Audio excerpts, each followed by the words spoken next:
புதுச்சேரி ஆளுநர் மாளிகையில் துணைநிலை ஆளுநர் கைலாஷ்நாதன் அளித்த இஃப்தார் விருந்தில் முதலமைச்சர் ரங்கசாமி, அமைச்சர்கள் உள்ளிட்ட 300க்கும் மேற்பட்ட இஸ்லாமியர்கள் பங்கேற்றனர்.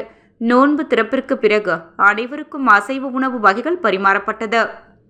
இஸ்லாமியர்களின் முக்கிய கடமைகளில் ஒன்றான ரமலான் நோன்பு கடைபிடிக்கப்படுகிறது. விடியற் காலை முதல் விரதம் இருந்து மாலையில் இஃப்தார் எனும் நோன்பு திறக்கப்படுகிறது. மத நல்லிணக்க அடிப்படையில் ஆளுநர் மாளிகையில் நடைபெறும் இஃப்தார் எனும் நோன்பு திறக்கும் நிகழ்ச்சி நடைபெற்றது. துணைநிலை ஆளுநர் கைலாசநாதன் அளித்த இஃப்தார் நோன்பு திறக்கும் நிகழ்ச்சியில் 300க்கும் மேற்பட்ட இஸ்லாமியர்கள் கலந்து கொண்டு சிறப்பு தொழுகையில் ஈடுபட்டனர். இந்நிகழ்ச்சியில் முதலமைச்சர் ரங்கசாமி, அமைச்சர்கள், சட்டமன்ற உறுப்பினர்கள், அரசு உயர் அதிகாரிகள் மற்றும் முக்கிய விருந்தினர்கள் பங்கேற்றனர். தொடர்ந்து ஆளுநர் மாளிகை சார்பில் ஏற்பாடு செய்யப்பட்டிருந்த அசைவ விருந்திலும் அனைவரும் பங்கேற்று விருந்து உண்டனர்.